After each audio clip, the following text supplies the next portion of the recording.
Welcome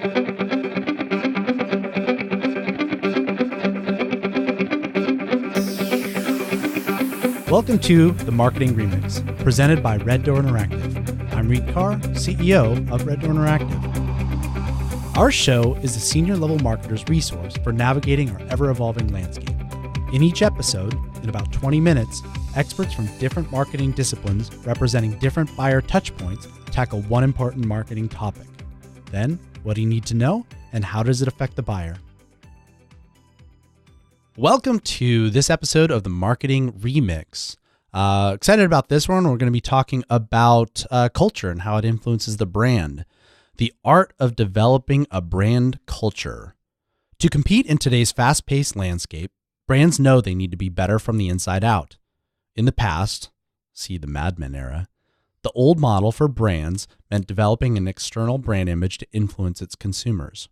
Since then, the art of creating a brand has evolved from logo design and ad placements to a much more complex endeavor.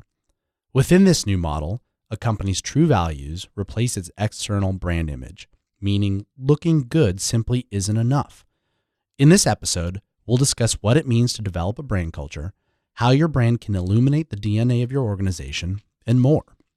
So joining us today from Red Door is Kate DeYoung, VP of Employee Experience, and Zach Leffers, who's a Senior Strategic Planner. Thanks for joining us, guys. Thanks for having us. Thank you. Yeah, well, it's good to talk. I love talking about this topic specifically because it has evolved. I mean, we used to talk, to the consumer, at the consumer, and the consumer really didn't have a lot of recourse. And now they can see kind of behind the curtains a little bit more as social media has developed and ratings and reviews and things like that. So from your guys' perspective, though, how did we arrive at today's model for brand culture? What's changed? So I have a few minutes spiel on this. So you talk brand culture. So you think Mad Men, you picture the scene where, they're trying to figure out how to sell Lucky Strikes, and Don Draper's like, well, they're toasted. And the execs at Lucky Strike are like, well, all cigarettes are toasted. Like, yeah, well, no one else is saying that. So you pick something out, you just say it first, and you say it loud enough. That was old school. And then at some point, this idea of brand culture came into play. So this stems back to like 1902. So this is like my very particular background. Clifford Geertz, he was a cultural... You weren't around in 1902. So hold up. So this guy, Clifford Geertz, he was a cultural anthropologist who studied tribes in different groups. And so he studied the Hopis and figured out, there's something interesting going on here. It's this very tight-knit culture. Their goal is to survive as Hopis and keep this going. Someone along the way, whose name I'm blanking on now, started to apply that to branding and how brands have this sort of cultural affinity about them. So you can gravitate towards a preference for a brand if that brand is coherent enough to have something interesting and distinct about it. And so that was what that came from. And brands went from 50% off, fastest, strongest, longest lasting, to standing for something, even if it didn't necessarily seem very distinct, it was at least memorable. So I think the brands that did it well, like Volkswagen, seemed very approachable and humble but welcoming. Apple was different. They were for the makers, creators who wanted to break out of that. Now we've even pushed beyond brand culture into sort of this two-way thing, which I think will lead really nicely into Kate talking about the culture at Red Door. Culture matters, one, on the inside, have a distinct sense of who you are as a brand, what you stand for, one, to attract talent that wants to work for brands that represent that.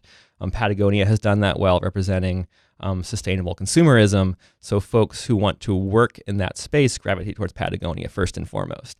It also allows the brand to make decisions. Is it on brand or off brand? Does it represent who we are? On the external side, the consumer-facing side, we have to remember that consumers don't care about us for the most part, only every little bit every now and then. And so every decision we make should be distinct and coherent and on brand. And so if you haven't thought about the brand in 6 months, but you see something that we did as a brand that feels right and feels good. So again, Patagonia, go outside, don't buy this jacket. You think about that blip every now and then, it's coherent and memorable. And so something about that sticks in the back of your mind. Even if you don't care that much, you at least remember it a little bit. And so there's the inside and outside perspective of how brand and culture intertwine. Well, and so then with that, then we can talk a little bit about the brand. So I think typically the core values are the things that help you make the decisions or represent the brand, certainly from the inside, and then they'll ultimately yield beliefs. How do those values and beliefs translate into a cohesive brand?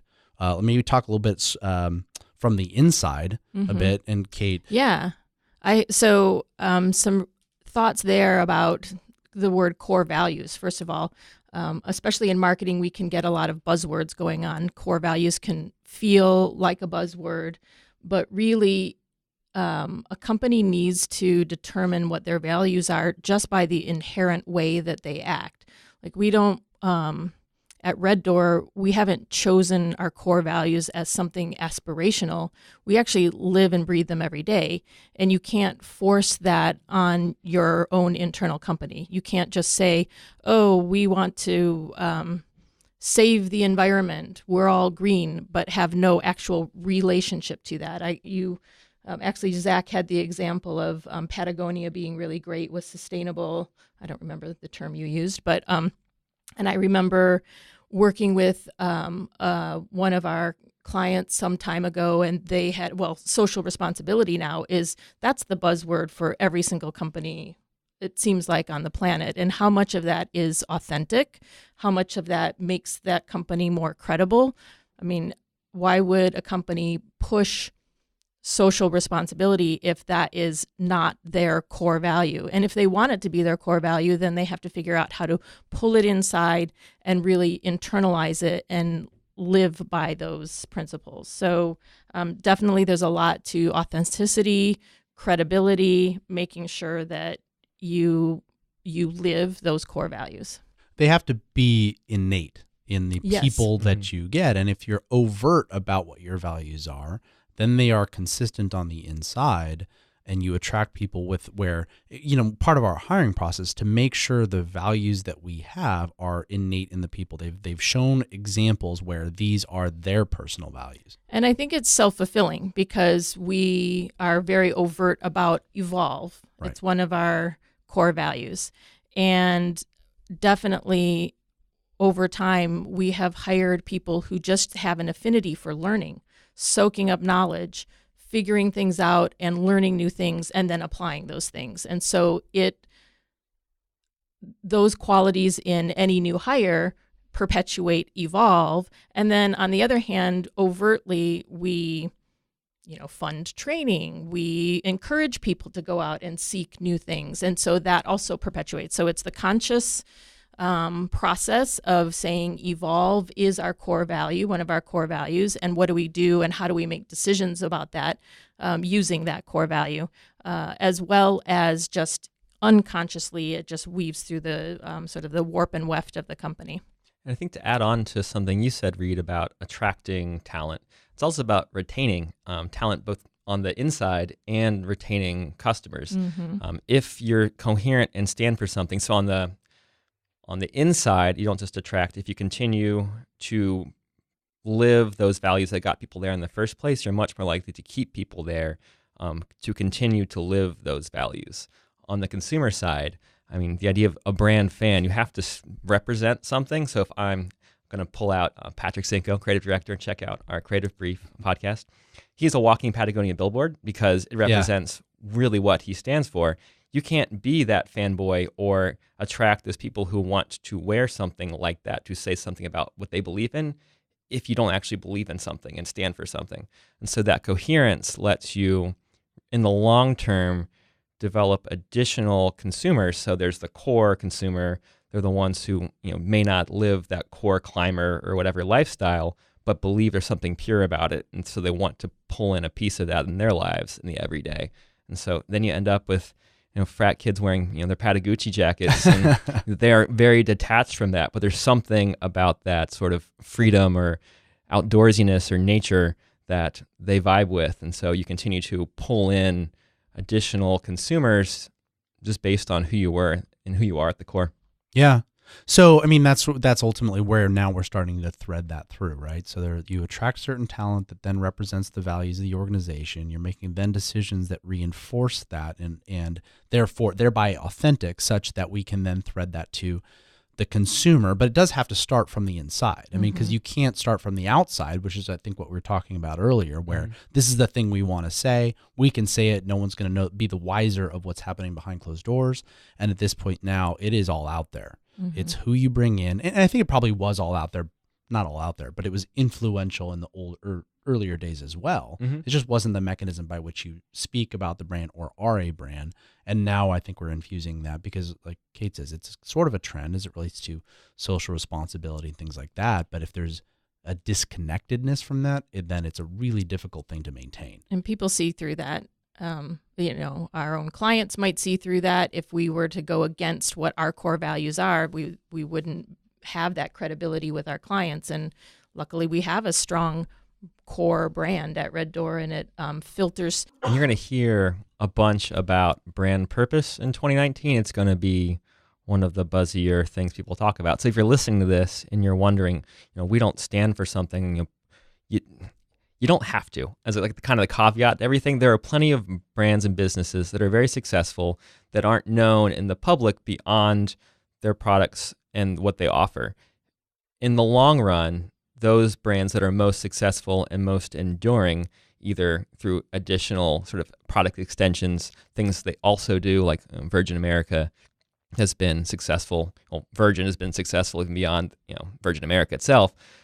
But you don't have, as long as you have a sense of purpose internally, you're at least established to make decisions that will help you last as a business. You don't have to trumpet that to the public, but you have to know who you are. Yeah.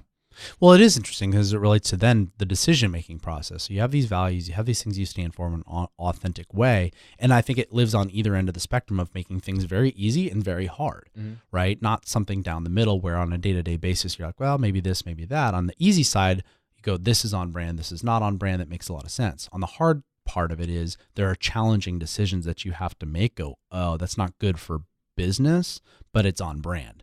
And those are probably the things that are harder, but those are the things that then make you endure, as you say. Yeah, and that also applies just as well to the consumer side. Being easy to buy versus being hard to buy. There are lots of brands. I'm going to keep using Patagonia because I'm on that vibe. There are lots of brands that are in the exact same space as Patagonia. They represent the same things. One, they're probably not as available, but when you think top of mind and like in the back of your head, I'm not going to go digging for like the underground Patagonia if I don't care that much. If I'm not here for technical gear, I'm just going to go grab the Patagonia jacket. Yeah, because you've built up that brand cachet and equity over the years. Yeah, that's worth a lot in that respect. And so, in kind of building on that then is how are they then demonstrating that brand?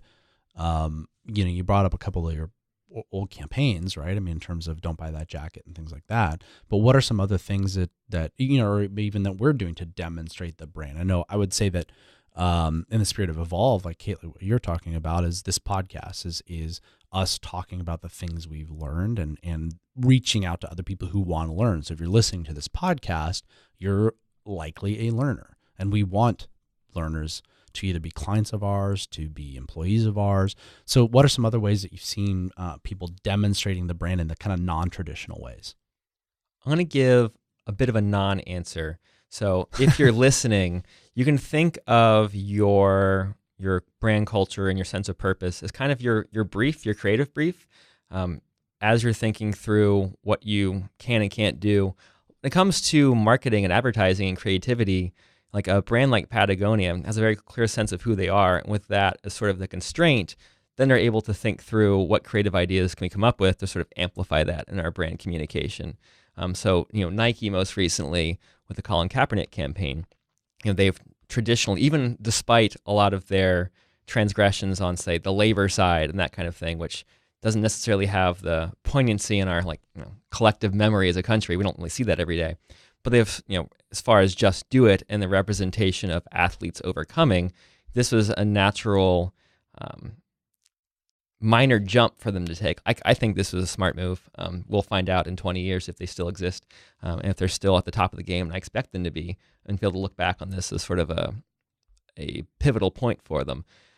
having that as your background then makes it really easy to feel good about making courageous decisions like this one. You're going to get backlash from those who aren't in the brand, but those who believe in you and get you and will support it.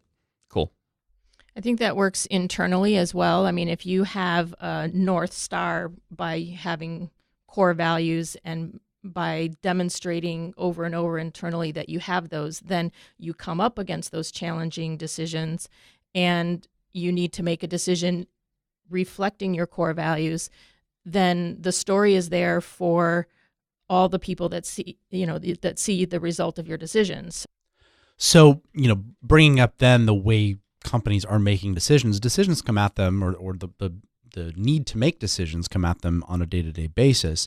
And I'm sure it can be nuanced. I mean, it's not always perfectly clear. So, I mean, really, what happens when the internal and external misalign? So when a company says one thing, does one thing, and then ultimately acts, in counter to what they were trying to do, who they are as a brand, because it probably happens by mistake sometimes. Or actually, that's by definition what would happen. So, you had kind of Uber with some of the issues around sexual harassment, things like that. That's not a brand that they want to have. It wasn't a major company decision, but it certainly impacted the company. And you brought up Zach Nike's kind of labor issues that they'd had in the past. So what happens in those circumstances? If you have a good, solid brand culture, you've built a company that's bigger than any one person.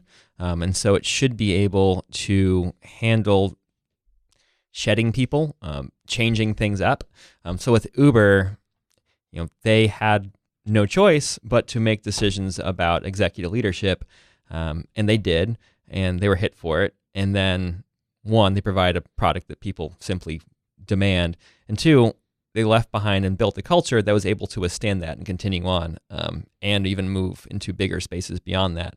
You think Nike, they were able to recognize either they got caught or they didn't quite know what they were getting themselves into, and were able to make changes on the labor front to better align with, one, human rights, and two, what they would stand for as a brand. And they've continued to have to do that along the way. There are lots of brands that, either by sheer size or not wanting to know, have skeletons in the closet, and that's just sort of par for the course, unfortunately. But if those things, knowing that they're not in your control, and if they get brought to light, you have to react. If you have a solid brand culture, it makes it really easy to make those hard decisions, and at least decide that, yes, we have to act now. And I think in that case, I read Shoe Dog around the Nike stuff, and recognizing like that those things were happening, and then what's your role in it? How do you resolve it? Then comes back to what your values are. It wasn't that maybe the decision was made to do those practices because of the values. Those happened.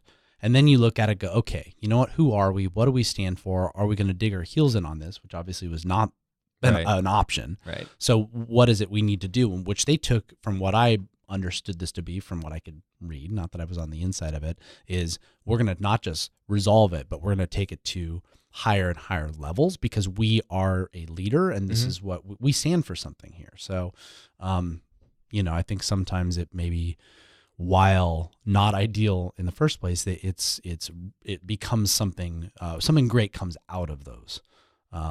When you have strong values and stand for something beyond the stock price. Right. Yeah. It allows you to take that stand. You could react, be like, well, everyone's doing it. Yeah. Sorry, we got caught. But so did they, or so should they. Right. This allows you to like, yep, this is on us. We're going to take a real moment to reflect, change how we and this industry operate as the leader. And you can't do that without a really strong sense of who you are and what you stand for. I think you can fly under the radar if you are a company without a strong brand. You just kind of, go through your merry day and sell your products and whatever. But if you're in a company with that strong brand, then again, you've got that North Star. You can get through these troubling times a lot more easily. How you get those strong core values is another. I mean, that's a lot of hard work. There are guides on the internet on how to build your brand, or like what do you actually do to not just identify the actual 3 or 4 or 5 core values, but how do you actually then get those into the company and start living them and adopt them fully and make them perpetuate out beyond just your small circle? It's not easy, but the upside is worth it when you have something like a Nike that needs to face a challenge. So. That's interesting. I mean, I'm thinking in my head is just what an oxymoron that is in terms of a brand that wants to fly under the radar. Right? I mean, you don't want to be a brand under the radar. And now so ultimately what the way I'm hearing that then is there's a way to play it safe. Play it safe means, you make certain decisions, they don't go so well, nobody really knows, all that kind of stuff. But if you really want to be a brand and be meaningful in this world and grow and be powerful, is you can't fly under the radar, therefore it's not safe.